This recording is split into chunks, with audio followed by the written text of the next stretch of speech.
So when you want to judge something, to evaluate something in a sort of non-biased way, what you actually have to do is gather data on it. So what we're going to do is look at a number of different places where there was data on Batman v Superman to try and non-biasedly judge the movie. So let's start off with its reception on social media. Physiology, which was formed by Ben Carlson, tracks social media reactions online. And in their release report, they showed that on at least as of April the 1st, 57 people responded to Batman v Superman on Twitter being positive towards the film. Only 10% of the people responded negatively and 33% neutral. And this type of reception is in line with films like Furious 7 and Avengers Age of Ultron. The only difference was that these films got positive critical reception. The founder of Physiology, he said, "I have never seen this kind of disconnect between critical reaction and fan reaction." Related to this is Rotten Tomatoes. 27% of the critics liked it, but 68% of the people liked this film. Now this article posed a question. Where did the critics get it wrong with Batman v Superman: Dawn of Justice? Or did they? And so to be able to find out if they did get it wrong or not, they did the poll themselves. These are the results for the polls. Now, first of all, you need to know what was in the poll. The first one was, "I couldn't disagree with the critical analysis more. I think it's a tremendous film." That got the majority of votes. 239 votes, 32.74%. The other set said the critics are right in that it's not a perfect film, but if they would just allow themselves to have fun, they would have realized there's still a lot it does right. And this was 30% of the people. In short, you can see that 63% of the people in this little survey liked the film. The other 37% either didn't like the film, or they were indifferent about the film, or they hadn't seen the film at the time. 18% thought it wasn't a good film, and 5% didn't care about the film. The other 12% didn't see the film. When you compare this data to the data we just spoke about on Physiology, 33% indifferent, 10% didn't like it, and 57% loved it. We have here 63% liking it, 18% not loving it, and 5% being indifferent on this poll. This is what we have so far. Let's look at CinemaScore. CinemaScore is called the Hollywood benchmark, where they basically rate movies. When people are exiting the movie, they ask if it's an A, B, C, or whatever. So most people rated Batman v Superman as a B. They rated The Huntsman, for instance, a better than it. They even rated Barbershop as a better film than Batman v Superman. However, films like The Boss and Criminal, Gods of Egypt, these were all not rated like Batman v Superman. But again, these reviews are a little bit more arbitrary, as, a B is an arbitrary score. It doesn't really tell you much, right? But still, keep that in mind. That's a piece of the data. Now, in terms of box office earnings, Batman v Superman has broken the UK box office record, earned more than Avengers. Avengers earned 20 million pounds, and Batman v Superman earned 21 million pounds opening weekend. So it is the highest earning UK opening in the history of the UK. Here's another breakdown of the film Batman v Superman, and this is based again on exit polls. This is 141 moviegoers. We got a lot more data. You see that the children liked it a lot. The teenagers liked it. The adults, young adults liked it, and the adults, the male adults liked it, but the female adults didn't like it as much. So you have an opinion graph here. Anything that's red, blue, or yellow means people liked it. Green, gray, dark gray and black. Green and gray means people were like, it's just an average film. Deep gray and black means it was a horrible film. You can see there's a number of people who thought it was a horrible film, a few people at least, not a whole lot. But for the most part, you can see that when it comes to the children, when it comes to the teenagers, male and female teenagers, as well as when it comes to the young women and the young men, 20 to 29, all of these people, more than 80% of them, actually like this movie. Now, the people who started to be more on the picky end of the scale are the people 30 years plus. And the people 30 years plus, if it's the males, it's about 75. If it's the females, about 60% like the movie. So when you look at the overview of this movie, you see the children loved it, The teenagers, 60% of the males loved it, 20% enjoyed it very much, and then the remaining 20% thought it was just okay. Nearly all of the ladies loved the movie. If you're a teenager and you're a girl, you probably like this movie. Now, when it comes to the 20-year-olds to the 30-year-olds, the men were actually more picky. 50% of the men loved it. 30% of the men actually thought that it was okay. You know, it was good. It was a good movie, but they weren't stirred. And then another 20% thought it was just an average movie, right?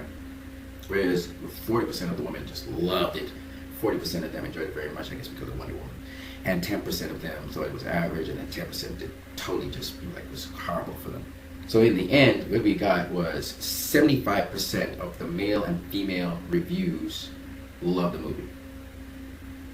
But 20% or thereabouts actually found it just okay. It was just an okay movie. And then a very small percentage actually didn't like the movie at all. So this movie, when they say it had mixed reviews, it makes sense because it really did have sort of mixed reviews. Some people didn't like it, but the people who totally didn't like the movie, the people you see online talking negatively about the movie, etc., those people are completely in the minority according to this exit poll. But yet they're the loudest mouths you hear on the internet. Now this movie on IMDb, it got a 7.2 out of 10 on IMDb out of 261,299 users who did reviews on it. Here are some of the reviews. So you see this guy, he gave it a 6 out of 10. This other guy, he gave it a 9 out of 10. He thought it was just fantastic. This guy gave it a 9 out of 10. This guy gave it 1 out of 10. This guy gave it a 7 out of 10. He thought it was a disappointing film. This guy gave it a 10 out of 10. Everything he wanted, he got, and so. And this guy thought it was a 6 out of 10. Probably 6 out of 10. This guy, he gave it a 5 out of 10. So these are the okay people, right? And this guy, he gave it an 8 out of 10. He just loved it, even though he found it kind of different. It was basically saying overlong, awkwardly placed, poorly edited mess. But what he really means to say is the way how you do standard editing and how you do standard things, he didn't know how to place it. He didn't think it was a standard, traditionally edited film. To say that it was awkward and poorly placed and so on, that's his opinion, but I think it's just that it's not classically done. And a lot of people, creative directors, they do that at times. And this, again, this guy calls it The Dark Avengers. He gave it a 9 out of 10. And if you look at the reviews, they're pretty good. So in gist, what I'm trying to show you is, this is the audience's opinion of the movie, okay? You have the critics and then you have the audience. Let's move on. So if you look at comicbook.com, they also compile information. And this is called the Composite Score, Comic Book Composite Score. And right now, currently, its ranking is 45 in all-time movies that have been seen that are from comic books, okay? This is their composite ranking. Well, the composite is an algorithm that compiles ratings listed in the public domain by major media services and also the user ratings from comicbook.com, and that way it creates the most comprehensive and unbiased movie ratings and rankings. And they work it in. So that's what they got there. However, the users from comicbook.com rank it number 3 in their user rankings, okay? So according to the user rankings on comicbook.com, that's just here, it's ranked number 3 behind The Dark Knight and Batman Begins, but ahead of The Dark Knight Rises, Deadpool, Man of Steel, Batman, Captain America, The Winter Soldier, Watchmen, X-Men Days of Future Past, 300, Guardians of the Galaxy, Marvel Avengers, X-Men, First Class Spider-Man, V for Vendetta, Kingsman, Ant-Man, The Crow, and so on. Composite rankings behind The Dark Knight, Guardians of the Galaxy, Iron Man, Deadpool, Batman Begins, Marvel, The Avengers, X-Men Days of Future Past, The Dark Knight Rises, Superman, the movie, Captain America, Big Hero, Spider-Man 2, Persepolis, Ghost World, X-Men First Class, Superman 2, Men in Black, The Crow, Sin City, X2, X-Men United, Spider-Man, Batman, Scott Pilgrim vs. the World, Hellboy, V for Vendetta, Ant-Man, Hellboy 2, Captain America the First Avenger, Road to Perdition, X-Men, Avengers Age of Ultron, Dread 3D, Kingsman: The Secret Service, Batman Returns, Batman 1966, The Amazing Spider-Man, Red, Watchmen, The Adventures of Tintin, Thor, Iron Man 3, Man of Steel, Kick-Ass, The Rocketeer. Okay? Yeah, I know. Some of these movies you're like, what? I'm like, yeah, that's just how it is. When they gather all the information from major sources online, this is what they come up with. Finally, Metacritic. As you can see, the user score is 7.2 out of 10. The Metacritic score shows that it's just a mixed reviews. Here's the breakdown on the film. So you see the critic reviews. 10 people are positive about it. 31 of the critics have mixed reviews about it, and 10 have it negative.